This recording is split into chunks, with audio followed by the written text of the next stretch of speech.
ओम श्री गणेशाय नमः। जटा मुकुट सीसनि सुभग्रामा और भुजनयन विशाल सिया रामा शरद परब विदुबदन भर रामा लसत स्वेद कन जाल सिया रामा दीन दयाल विरधु संभारी अरौ नाथ मम संकट भारी। अर्थात उनके सिरों पर सुंदर जटाओं के मुकुट है, वक्ष स्थल भुजा और नेत्र विशाल है और शरद पूर्णिमा के चंद्रमा के समान सुंदर मुखों पर पसीने की बूंदों का समूह सुशोभित है। बरिनी न जाई मनोहर जोरी शोभा बहुत थोरी मति मोरी राम लखन से सुंदरताई सब चित वही चित मन मति लाई।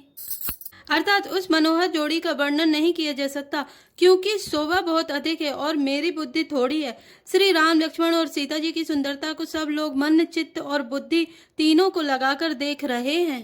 थके नारी नर प्रेम प्यासे मनो मृगी मृग देखी दिया से सिए समीप ग्राम तिये जाहि पूछत अति स्नेह सकुचाहि। अर्थात प्रेम के प्यासे वे गांव के स्त्री पुरुष इनके सौंदर्य माधुर्य की छटा देखकर ऐसे थकित रह गए जैसे दीपक को देखकर हिन्नी और हिरन निस्तब्ध रह जाते हैं। गांव की स्त्रियां सीता जी के पास जाती हैं परंतु अत्यंत स्नेह के कारण पूछते सकुचाती हैं। बार बार सब ला गई पाए कहें बचन मृदु सरल सुभाए राजकुमारी विनय हम कराएं तिये सुभाए कछु पूछत डरहीं। अर्थात बार बार सब उनके पांव लगती हैं और सहज ही सीधे साधे कोमल वचन कहती हैं, हे राजकुमारी हम विनती करती कुछ निवेदन करना चाहती हैं परंतु स्त्री स्वभाव के कारण कुछ पूछते हुए डरती हैं। स्वामिनी अभिनय क्षम भी हमारी बिलगु नमा नव जानी गवारी राजकुमार दो सहज सलोने इन तेलहि तुति मरकत सोने। अर्थात हे स्वामिनी हमारी ठिठाई क्षमा कीजिएगा और हमको गवारी जानकर बुरा न मानिएगा।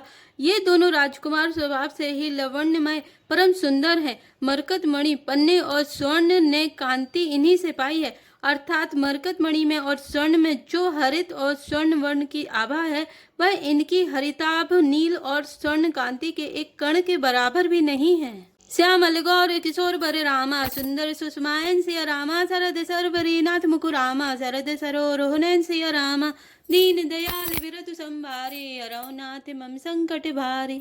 अर्थात श्याम और गौर वर्ण है, सुंदर किशोर अवस्था है, दोनों ही परम सुंदर और शोभा के धाम हैं। शरद पूर्णिमा के चंद्रमा के समान इनके मुख और शरद ऋतु के कमल के समान इनके नेत्र हैं। मास परायण 16वां विश्राम, नवाह परायण 4था विश्राम। कोटि मनोज लजा विनिहारे सुमुखी कहूँ को आही तुम्हारे सुनी सने मय मंजुल वाणी सकुचि सिए मन मऊ मुस्कानी। अर्थात हे सुमुखी कहो तो अपनी सुंदरता से करोड़ों कामदेवों को लजाने वाले ये तुम्हारे कौन हैं। उनकी ऐसी प्रेममयी सुंदर वाणी सुनकर सीता जी सकुचा गईं और मन ही मन मुस्कुराई। तिनहि बिलो की बिलो कति धरिनी तू सकोच सकुचति भर भरिनी सकुचि सप्रेम बाल मृग नयनी बोली मधुर बचन पिक बयनी। अर्थात उत्तम गौर वर्ण वाली सीता जी उनको देखकर संकोच बस पृथ्वी की ओर देखती हैं। वे दोनों ओर के संकोच से सकुचा रही हैं। अर्थात ना बताने में ग्राम की स्त्रियों को दुख होने का संकोच है और बताने में लज्जा रूप संकोच।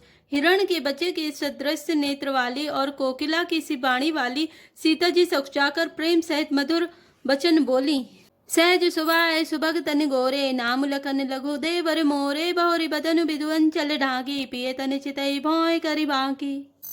अर्थात ये जो सहज स्वभाव सुंदर और गोरे शरीर के हैं उनका नाम लक्ष्मण है, ये मेरे छोटे देवर हैं। फिर सीता जी ने लज्जा बस अपने चंद्रमुख को आंचल से ढककर और प्रियतम श्री राम जी की ओर निहार कर भौएं टेढ़ी करके खंजन मंजु तिरी छे नैननि निज पति कहू तिनहि सिय सैननि भई मुदित सब ग्राम बधूटी शंख राय रास जन लूटी।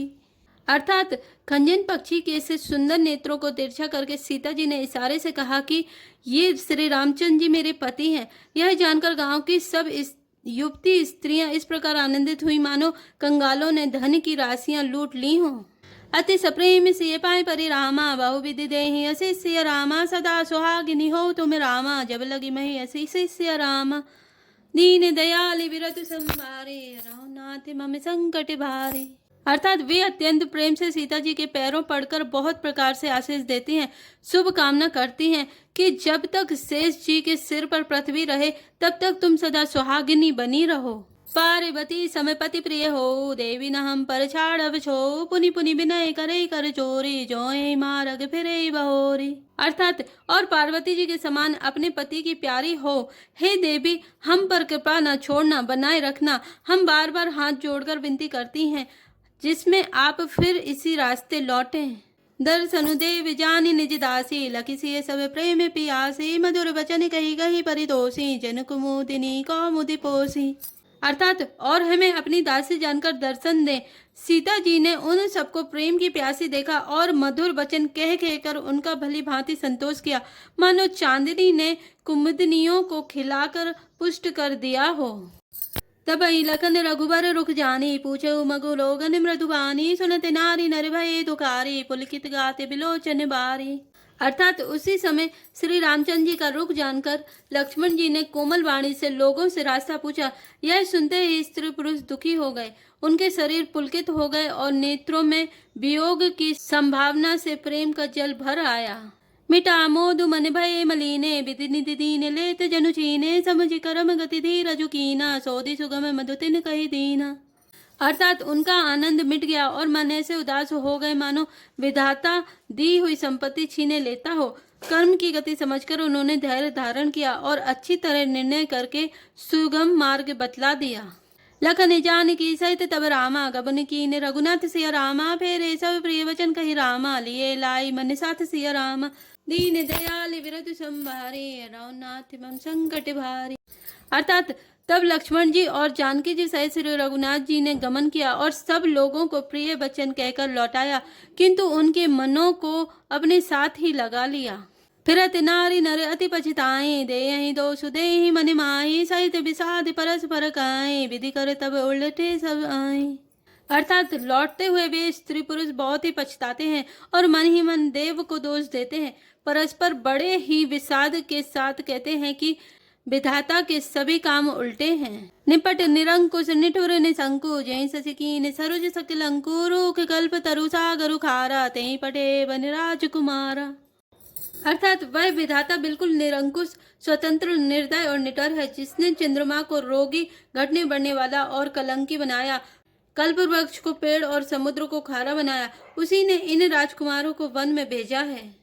जो पे नहीं दीन बनवासो, कीन बादि विधि भोग विलासो, ए बिचरई मग बिनु पद त्राना, रचे बादि विधि वाहन नाना। अर्थात जब विधाता ने इनको वनवास दिया है तब उसने भोग विलास व्यर्थ ही बनाए। जब ये बिना जूते के नंगे ही पैरों रास्ते में चल रहे हैं तब विधाता अनेकों वाहन सवारियां व्यर्थ ही रचे। ए मही पर ही दास कुछ पाता, सुबह से कत सृजत विधाता, तरु बरबास नई विधि दीना, धवल धाम रचि रचि श्रमु कीना। अर्थात जब ये कुश और पत्ते बिछाकर जमीन पर ही पड़े रहते हैं तब विधाता सुंदर सेज, पलंग और बिछौने किस लिए बनाता है। विधाता ने जब इनको बड़े बड़े पेड़ों के नीचे का निवास दिया तब उज्जवल महलों को बना बनाकर उसने व्यर्थ ही परिश्रम किया।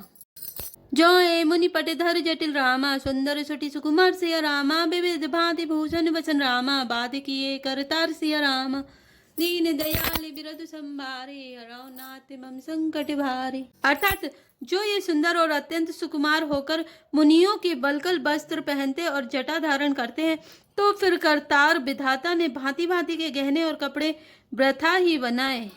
जो एक अंध मूल फल खाए, बादि सुधादि असन जग माए, एक कहीं ये सहज सुहाए, आप प्रकट भय विधि न बनाए। अर्थात जो ये कंदमूल फल खाते हैं तो जगत में अमृत आदि भोजन व्यर्थ ही है। कोई एक कहते हैं ये स्वभाव से ही सुंदर है, इनका सौंदर्य माधुर्य नित्य और स्वाभाविक है, ये अपने आप प्रकट हुए हैं, ब्रह्मा के बनाए नहीं हैं। जय लगी वेद कही विधि करिनी, श्रवण नयन मन गोचर बरिनी, देखऊं खोज भुवन दस चारी, कहे अस पुरुष कहाँ सी नारी। अर्थात हमारे कानों, नेत्रों और मन के द्वारा अनुभव में आने वाली विधाता की करनी को जहाँ तक वेदों ने वर्णन करके कहा है वहाँ तक 14 लोकों में ढूंढ देखो, ऐसे पुरुष और ऐसी स्त्रियां कहाँ हैं? कहीं भी नहीं है। इसी से सिद्ध है कि ये विधाता के 14 लोकों से अलग हैं और अपनी महिमा से ही आप निर्मित हुए हैं।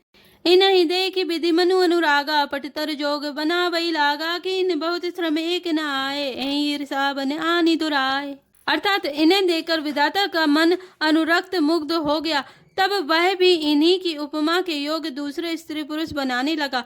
उसने बहुत परिश्रम किया, परंतु कोई उसकी अटकल में ही नहीं आए, पूरे नहीं उतरे। इसी ईर्ष्या के मारे उसने इनको जंगल में लाकर छिपा दिया है।